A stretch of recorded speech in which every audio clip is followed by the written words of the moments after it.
I'm Sarina Fazan, taking a risk, making a difference, and changing the course of your life. Remarkable stories from people defying the odds.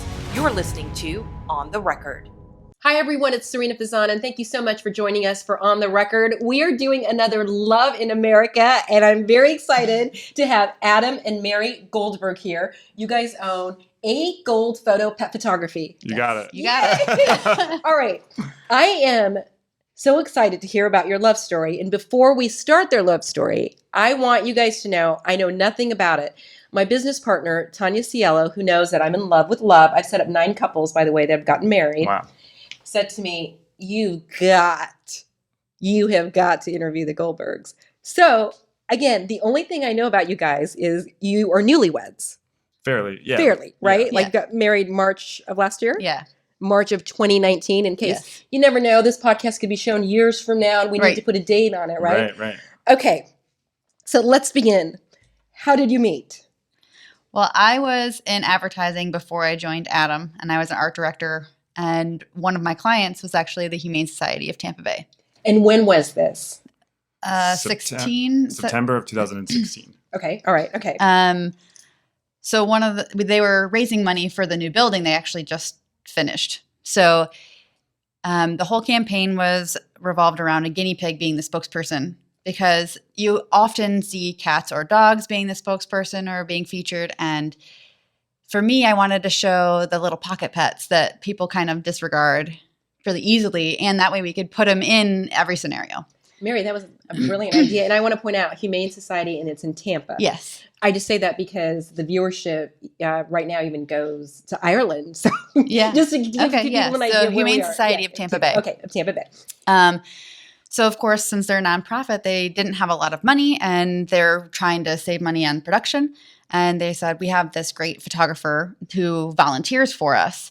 And I was like, okay. That was me. Let's, Just to be clear. Yeah. But I didn't know who he was. And I was like, oh, great. I'm going to get some old dude who doesn't really know what he's doing. This is not his full-time career. And I was like, all right, here we go. Got to spend my whole Saturday doing this. And so then. Just to interrupt you a little bit. Yeah. It was a Saturday because I still had a full-time job. Right. Okay, all right. And so you were doing pet photography just on the as side. a hobby. As a hobby. As a hobby, yeah. Okay, and I want to get into what were you doing for your full-time job? So I was a marketing director at a software company.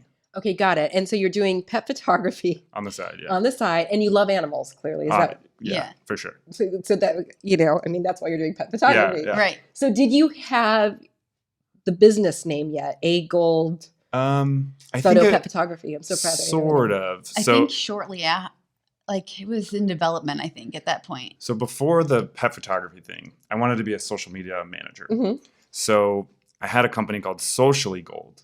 Oh. And the tagline was turn your social media into gold. That's brilliant. And I'm a big Seinfeld fan. I don't get to tell this part very often, so I'm excited. I'm a big Seinfeld fan. And if you watch Seinfeld, there's a character named Kenny Bania who gets tips from Jerry. And he goes, that's gold, Jerry, gold. So that's kind of how it all came. And my last name's Goldberg. So it all kind of tied in. So my second company was like a play off of that first company. And that's how it kind of started. Like pieces of a puzzle. And I'm a huge Seinfeld fan too. Yeah. That's hilarious. I'm probably the biggest Seinfeld fan that anyone that knows me knows.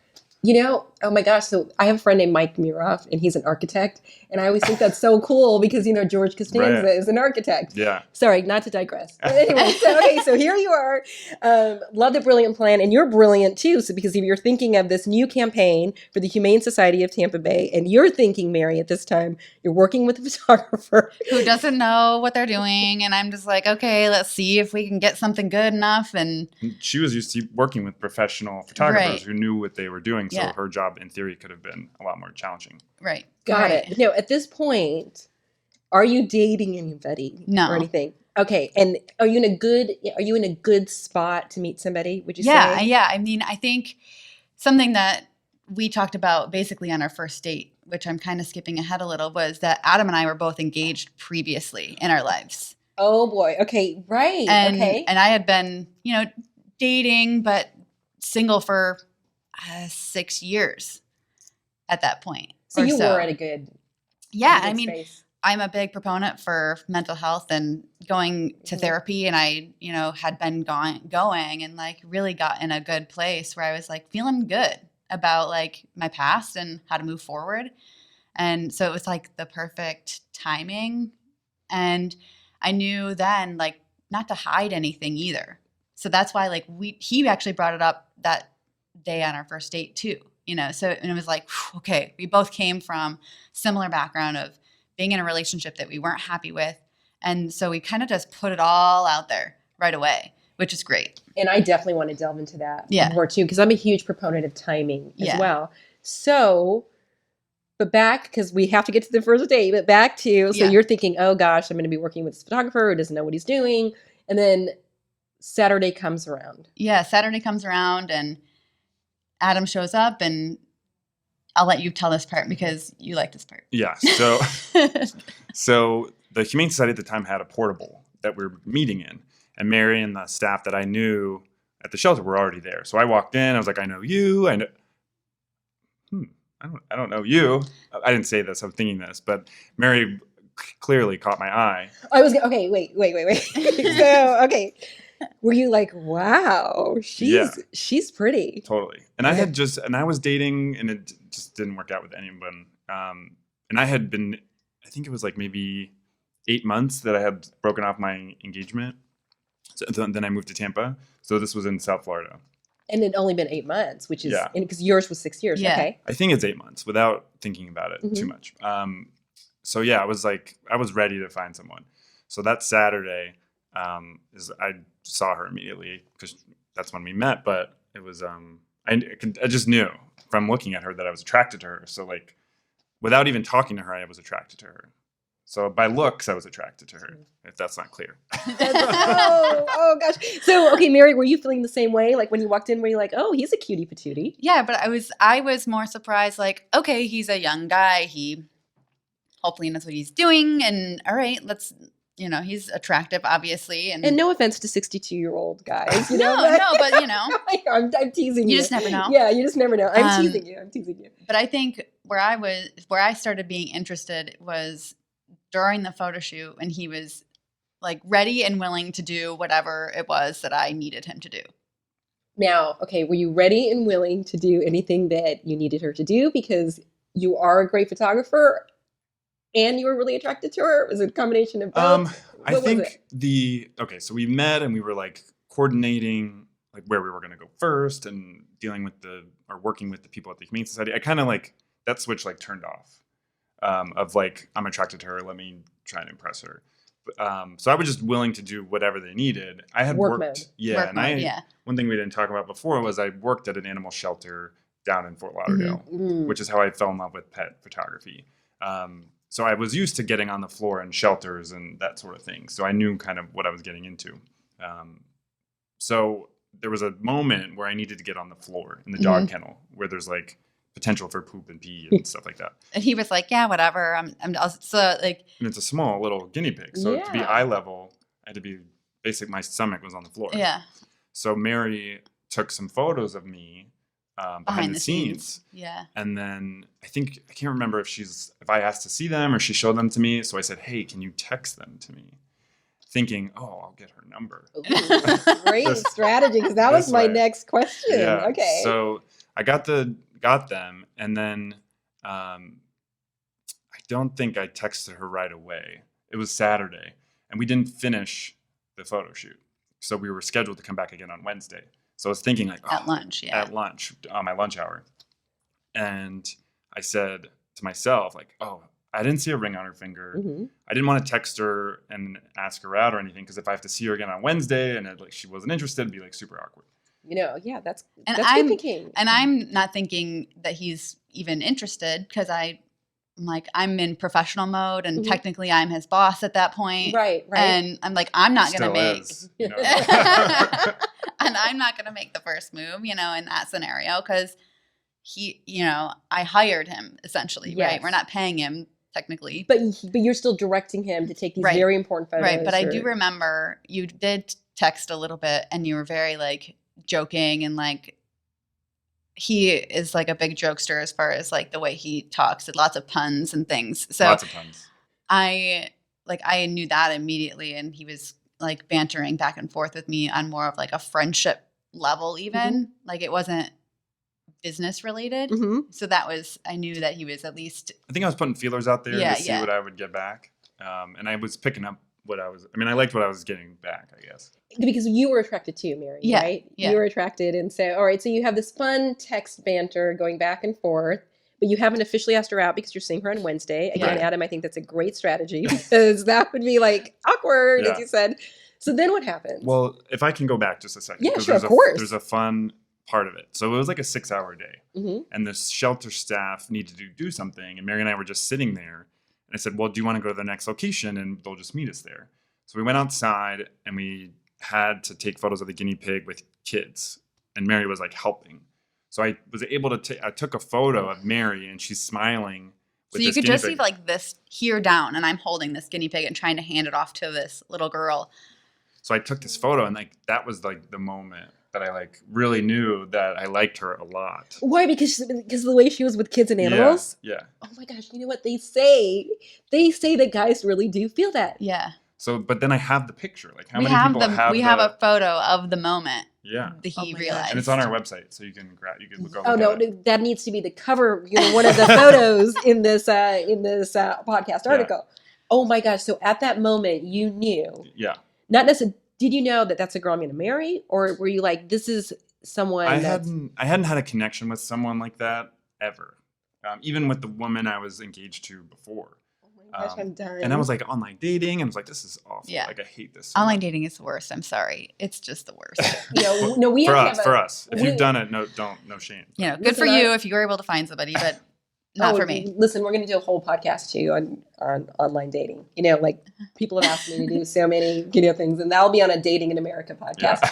But so you had never felt a connection like that ever? Not right away like that. No. It's more, I would say it's an ease. Yeah. Like a comfort level that was. Like I didn't have to put on a show as much as maybe I would have on an online first date kind of thing. Yeah. It was like we saw each other in a work mode that just we were ourselves. And there was like an activity along with when we met versus, hey, let's go get coffee and see if we jive. It was, so I think that made it easier to be ourselves.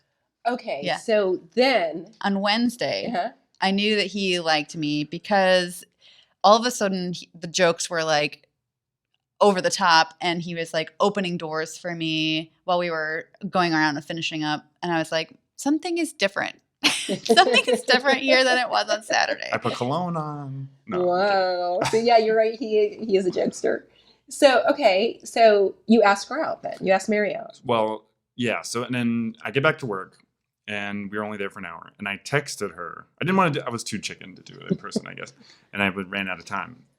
So I said, hey, I don't know if you're seeing anyone, but I'd love to take you out for a drink sometime.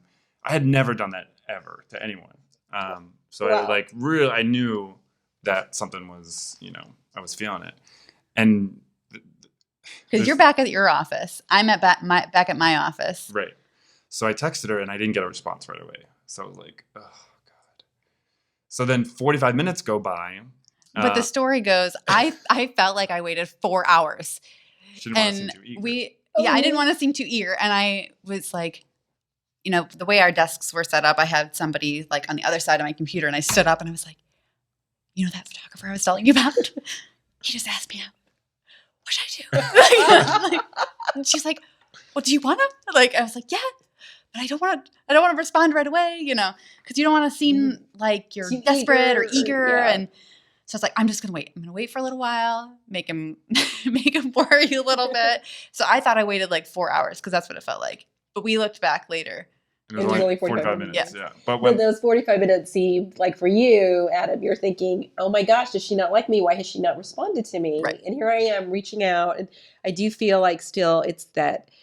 Oftentimes it is the guys. A lot of times, I know we live in a different world and everything now, but oftentimes, like the guys feel that they have to take the first step, the initiative. Yeah. Mm-hmm. So but 45 minutes was different than when we were texting before. So I was like, what the heck? Because we were like back and forth and joking and. So I forgot about it, honestly, because went back to work, and then I got the text. It was sitting on my desk, and I just like put my fists up in the air. I was so excited. Was it like what is that, Breakfast Club moment? Yeah. So romantic. Yeah. So when did you guys go out on your first date? I think it was that following Saturday. Saturday. Do you guys remember where you went? Yeah. Yeah. Mad Dogs and Englishmen. Oh, yes. I love Mad Dogs and Englishmen. And we've Let's never give been him a back. shout out. Yeah, we've never been back. Oh, was it not a good place? It was It fine. was good. We just Just Yeah. haven't been back. We may have to go back after this. Yeah. After this podcast. We get our studio is near there too. So some of our clients, and they're like, "Oh, we live near Mad Dogs and Englishmen." And I was like, "Oh, that's where we had our first date." So it comes up quite a bit. Yeah, I think you guys for sure need to go back there. Yeah. yeah. So, do you pick Mary up, or do you guys meet at the location? We met there. Okay, because that's always I always think that's interesting, For our right? first, I don't know. I think for safety reasons and women Nowadays. being empowering themselves, and I think meeting there is nice, because then if somebody picks you up at your home, they know where you live, right? They potentially, now you're there, you're in their car. You never know, It's so sad that we live in this day and age. But it's really true. sad. You have to really think about those things. And I remember telling my mom, I'm like, oh, I'm gonna go out with a friend for dinner, and she knew. She was like, you're lying to me. Like, she knew. Really, I didn't know that. Yeah. Huh. She asked me about it like the next day. She Really? was like, so this friend that you were going out to dinner with, what is that? Oh, I love that. Because I have a daughter, so I love the fact that you're close to your mom. And, Yeah. that We talk like almost every day. I love that. I didn't know that part of the story. Really? Yeah. See, you know what? People have said to me who have done the Love in America podcast that they will sit back and watch it together. And to me, this is the biggest compliment, that they fall in love all over again because they're learning things that they didn't even know. But anyway, again, I digress. So, okay, you walk in. What happens? Is it like automatic, like, oh, it's so great? We're both your hearts fluttering. I think, I wish I remembered. I just remember being very nervous, and it was very hot in there. But I remember the conversation kind of just going naturally. And we were also at a corner. We were sitting like this, or here. Like Mary was at that corner, and yeah. I was where she is, so we could face each other. So that was really nice versus across the table. Yeah. So that was nice. But I remember it feeling easy, and then the moment when he was like, "All right, so I just got to get this out there." Yeah. And I was like, I was engaged once before. And I was like, oh my God. Yeah, I was too. And then it was like a moment of like, all right, this is like, I don't know if I can swear, but this is a no bullshit zone. No, of course you can, because that's the great thing of that podcast, Yeah. We're I didn't not know she regulated. We're not regulated. So the date is going really well, and you both reveal something about your past that you feel may have hindered Right. the relationship going ahead. But it was both a huge sense of relief. Yeah. Totally. And it wasn't for reasons it was reasons both out of our control, both for each of us. It wasn't like, I think both of us were the ones who ended it. right. And in fact, right now is a great time to take a break, because when we come back, we're going to learn about your previous engagements, if you don't mind, and how that first date ended up leading to marriage. So stay with us. We'll be right back. This podcast is brought to you by Autism Shifts. Kind of used to seeing autism through, the lens of its challenges, everything that's hard about it. And what we've been able to do through our program, and me as a mom, I've been able to shift that perspective and start looking at the whole diagnosis differently. And when I do, I can see the capabilities, I can see the possibilities for our community. And really, that's the opportunity we have, is to help people within our community see that. For more information, visit autismshifts.org. Hi, everyone. Welcome back. Sarina Fazan here with Adam and Mary Goldberg, and we are going back to their first date. They're at the restaurant, Mad Dogs, in Tampa, Florida, and they both reveal that they had been engaged before. All right, so what happens? With what moment? So When? we guys hesitant. So you guys were hesitant to reveal that at the beginning, but why? Why did you feel I think that hesitant? there's a stigma kind of in one being like married and divorced, and then also like engaged and it didn't work out, and why didn't it work out, and who was the one who ended it, and things like that. So then finding out that we were both engaged, so now we have something in common that we can kind of be bonded over, and the fact that we were the ones each individually who ended it for whatever reason kind of said, okay, we're on the same playing field. We've been in the same position. Well, it doesn't matter what the reason or the backstory. It's like that's something you understand about somebody that other people might not get. Do you guys really think there is a stigma attached to that? I mean, I'm just not in the dating world or anything, so. Yeah, I mean, I think so. I mean, when I was dating women before Mary and I brought it up, it was always like in the background, especially interesting. But it might have been too soon. It was for me at the time. I was ready to get back out there. I don't necessarily want to get into why, but I was ready to get back out there, and then it was always in the background. So I learned from those relationships that I needed for myself to just say it and get it out there, rather than have to figure out, when am I going to say it? When am I going Right. should I tell her? Yeah. When am I going to tell her? So I just I could tell we were really feeling each other. Connecting. Yeah. So I was like, you know what? F it. I'm just going to say it. And I did. Wow. Okay. So, and we don't have to go into the engagements or anything, but so how long were you both engaged? Less than a year for me that I was engaged, but I was like a month or 36 days to my wedding when I ended it. Wow. So it was a very traumatic experience for me. Yeah. Bless your heart. Yeah. Bless your heart. And so, Adam, were you engaged for a long time? Yeah. So my engagement was longer, and we didn't even have a date or a venue. And I think that was like a sign that it wasn't meant to be, because we looked at 15 venues and they never were the right one. So I think subconsciously there was something else going on with the two of you, right? I mean, in each of your hearts, you knew the person you were engaged to was not the right person, I guess is what I'm asking. Yeah. Oh, yeah, for sure. But you were brave enough, both of you, to end the engagement, because oftentimes I think people get so involved, and then the families get involved, and then you get used to somebody, and there's nothing, and I'm not saying there's anything wrong with that, I'm just saying that's like you're so used to having that person around, and it's the fear of not being with somebody sometimes does not give you a clear mind. Well, you're on a path, right? And you're planning towards a future, and you're putting all this time and effort and money into putting together a life with this person, and then you're trying not to pay attention to the red flags, right? But deep down what's going on. And so it just takes that one moment of like courage and seeing very clearly what's really going on in front of you to be able to say, none of that other stuff matters. The time, the money, like where you live, none of that matters. Like, what matters to you? What gave you guys, though, the courage to break up with your significant others?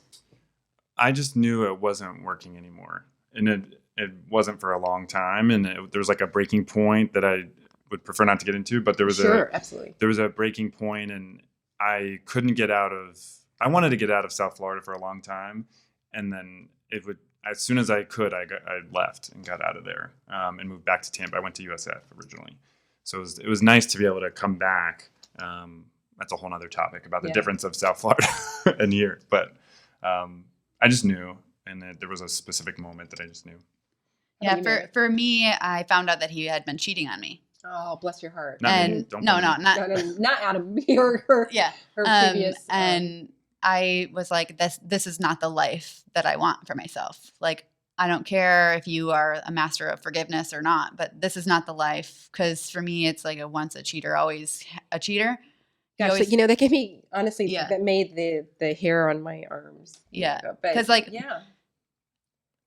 most all of my family members, my father and mother, my aunts and uncles have been in marriages, long marriages, and I don't see a lot of divorce in my life. Mm-hmm. And so I was like, I need to get out of this now before I'm in legally in deep, Right. And I'm not going to put myself in that position. So I called his mother and said, it's off. And then I called my mother and said, come get me, because I was living in Pennsylvania at the time. Wow. So and I'm sorry, I didn't mean to interrupt Yeah, you because yeah. I really, can we do a little thumb, like fist bump? I'm so proud Yeah, of you though. thank you. I'm so proud of you to do that Yeah.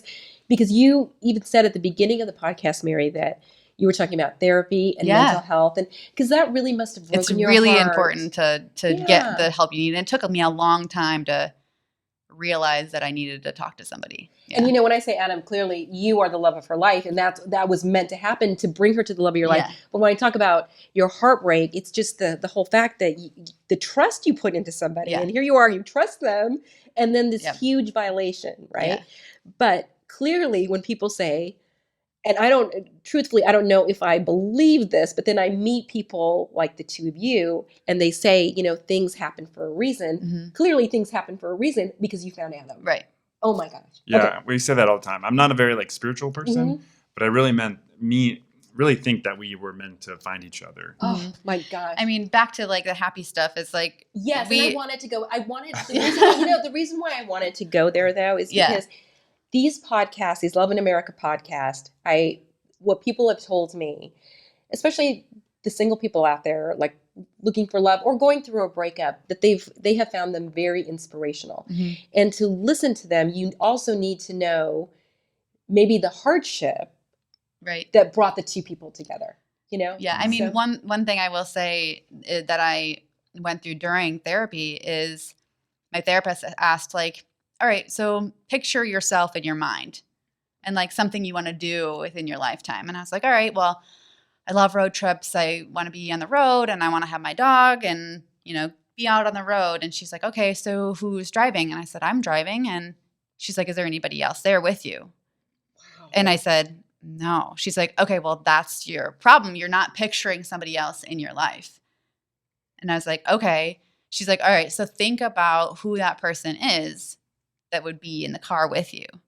And and then at that point, it's like, are they driving? Are you driving? How's that working? And so I was like, well, I want somebody else who can take care of me. So he's driving, our dog is with us and we're in the car.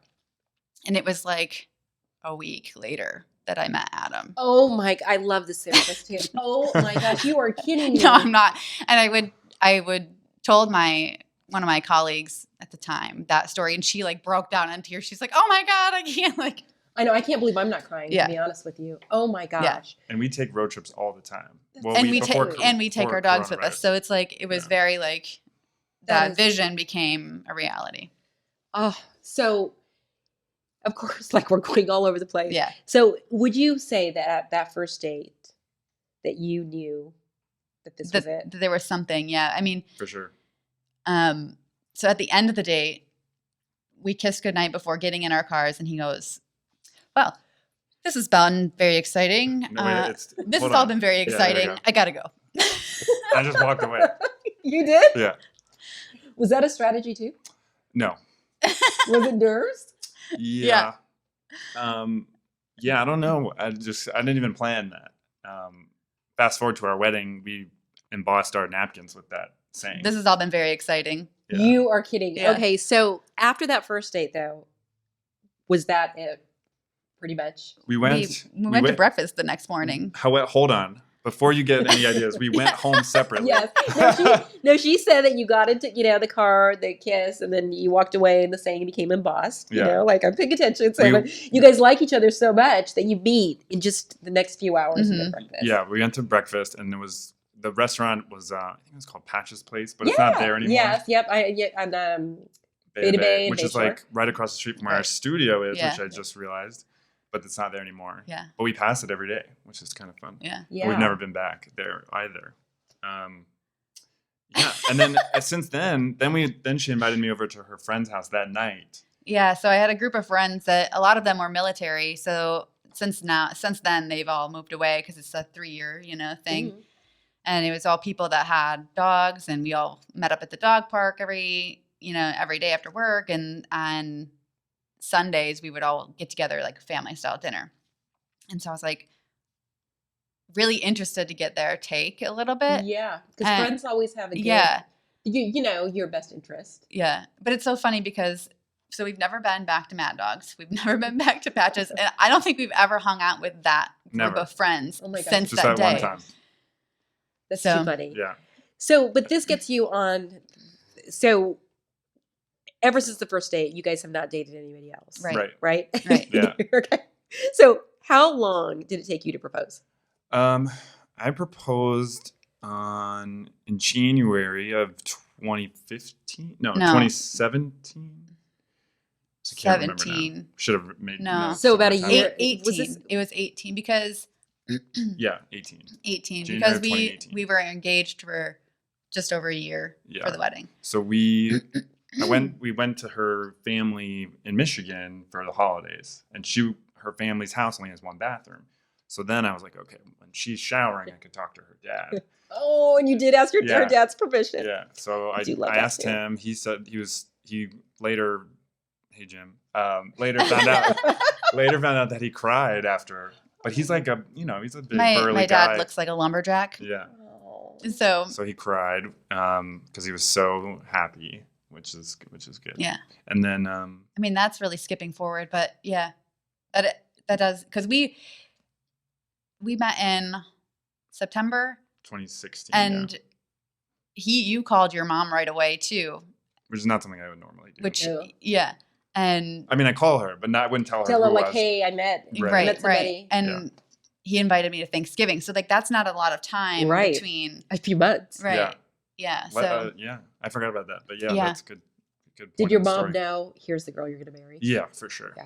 Yeah, because I don't tell her Yeah. normally. I'm kind of private about that sort of thing. But I was like, hey, I met this girl. I'd love to bring her to Thanksgiving. She was like, Oh, she over was the moon. I'm an only child, so she was like, when the engagement broke off, she was like devastated for me, and I moved in with them. So I hadn't lived there since yeah, I moved out at 18, but then I moved back in. I was I don't know 25 or something. So we got closer at that point. So she was excited, clearly. Yeah. yeah. So, all right. So I have to ask then, you get engaged. Did you have a problem choosing the venue this time? Clearly. No, I mean, What's funny is that my schedule was really hectic. Mary was did wedding planning on the side. So she knew all the good venues. So I was like so jaded from looking at 10 venues the last time. So I was like, all right, if you like it, let's just do it. Put the deposit down. So I didn't even see the venue until we got married. you're kidding. Oh Yeah. my No, gosh. it was like a couple weeks before, and you were like, "All right, let's go. I want to see it." Oh, that's right. Yeah, Okay. yeah. But But still, Yeah. it was I forgot about that. yeah. I But showed him you- a couple pictures, but really, And where did you guys get married? Davis Island Garden Club? Yep, that's a beautiful place. But Mhm. I guess the point though is like, you were like, I found my girl. Yeah. And did you, Mary, have the wedding of your dreams? Yes, absolutely. Our dogs were there, Yep. which was a lot of fun. So, speaking of that, at the beginning of the podcast, we talked about you guys had separate jobs. The photography business was, it was a hobby. a hobby. But now you guys actually are not only married, hmm you have the business together. Right. Tell me about that. So that is so sweet. So you guys are two separate jobs.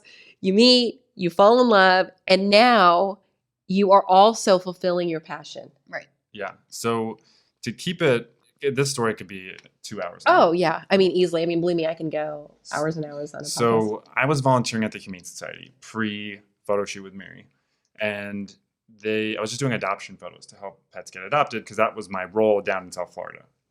And they said, hey, do you want to host a fundraising event to help raise money for the shelter? People from the community can bring in their dogs and we'll charge a fee and you'll make a little money and we'll make some money too. It took off. It took off so fast. And the short version of the story is I started traveling all over the country doing these photo shoots for different animal charities. And pre-COVID, we were gone a third of the year traveling on the Yeah. road doing photo shoots and raised almost $200,000 Wow. since 2016. COVID hit and we couldn't do that anymore. Yeah. We were in the middle of a month and a half long road trip with our dogs. We were in San Francisco when it was all going down. Wow. And March 4th, 12th or something like that And of we this just- year. we basically, like, a lot of our events were being shut down, and we were like, okay, what do we do? So we actually called a close friend of ours or texted him, and he's like somebody who will like shoot it super straight. Hey, Justin. And he was like, you do not want to be stuck in quarantine in a city that you aren't familiar with, in an Airbnb that's not yours. In San Francisco. In San Francisco, where it's like you do not want any of that. And we're like, okay. So we like went ahead and canceled all of our events going forward and had to go through the process of refunding Bless your heart. a ton of money. And luckily the guy who was running the Airbnb we were in at the time was like, bless his heart, he was so nice about it and gave us a full refund and said, no, I totally understand. Get out of here. Like, just, be safe. Let's spread kindness for sure. Yeah, I mean that's great of him to do that. Because there's other ones that we had along our route that weren't as nice. But he was super friendly about it. So I feel good about that. Yeah. So we were in the middle of this trip and we turned around and head back to Florida, and we were home in 2 days. Yeah. Wow. Our whole livelihood and income was based on hosting these like events in bars and breweries, and they were all shut down. So we had photo shoots booked through October. So we had to refund a lot of money. But we had kept it aside in case of a disaster, pre-COVID, just in case, like an escrow account, basically. Good for you guys. So we didn't run into like a problem that way. We had the money to refund. We always set it aside, so it's not ours until the date has passed. Right. Good for you guys. Good for you guys. That was a blessing, because if we had spent that money, we would have been, I don't know what we would have done. But so then we were like, well, we're going to have to go back to work. I'm going to have to go back to marketing. And I was like updating my resume and looking for jobs like actively. So in between, we were walking the dogs, really brainstorming on what we were going to do. And Mary's mom had told her that she saw a photographer in Michigan going around taking photos of people and on their front porch.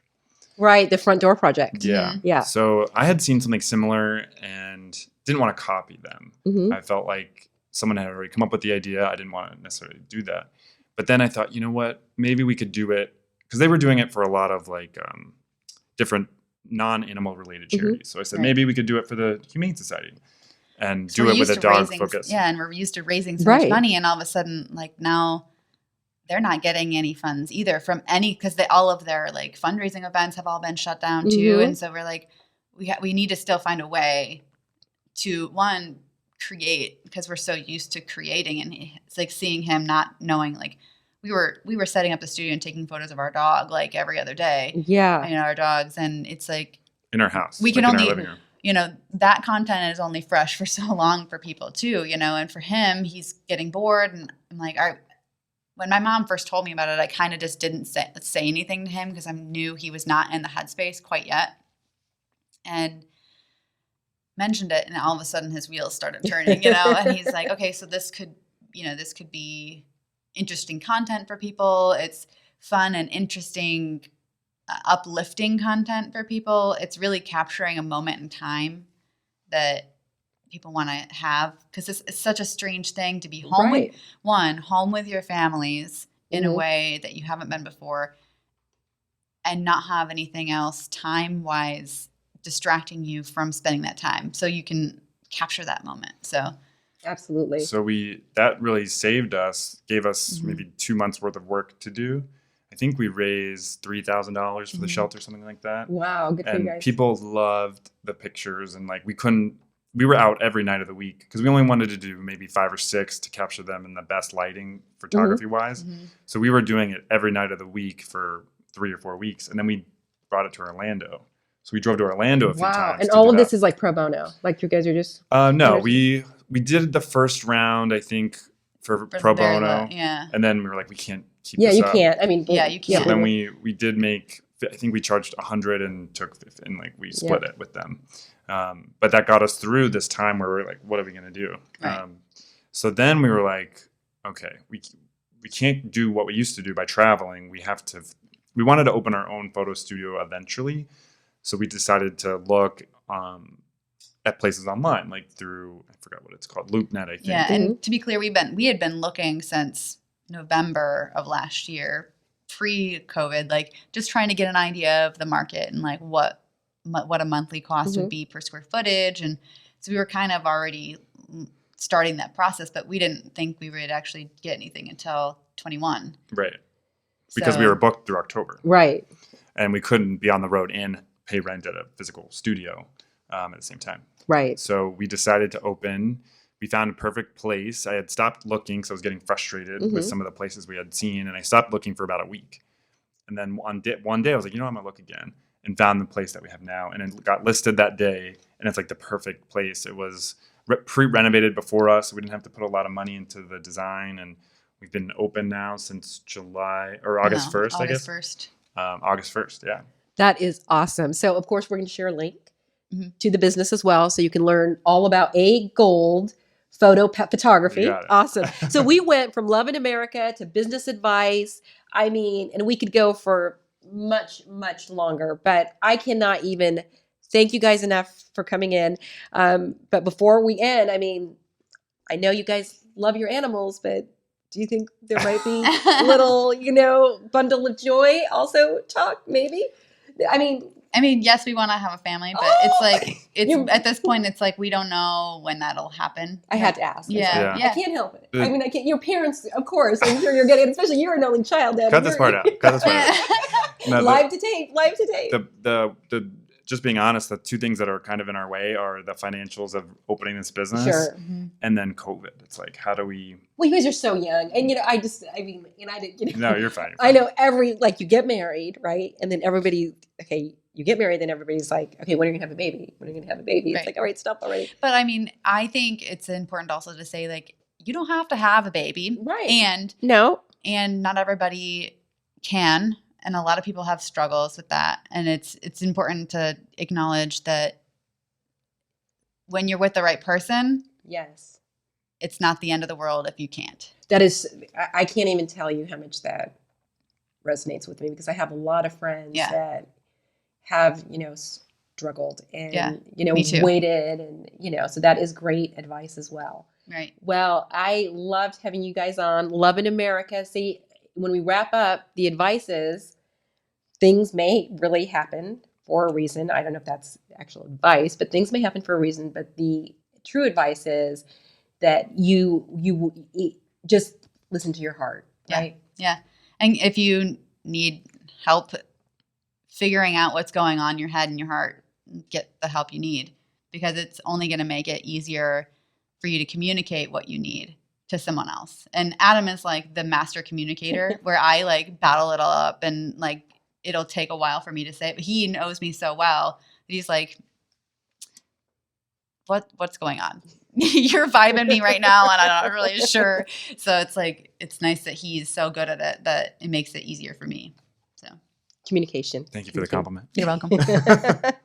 Thanks so much, everyone, for joining us for this episode of Love in America. Thank you so much, too, for following us and supporting us on all our social media platforms. Of course, we'll have the links to share about your business. And again, thank you so much for your support. Thanks. Bye. Bye.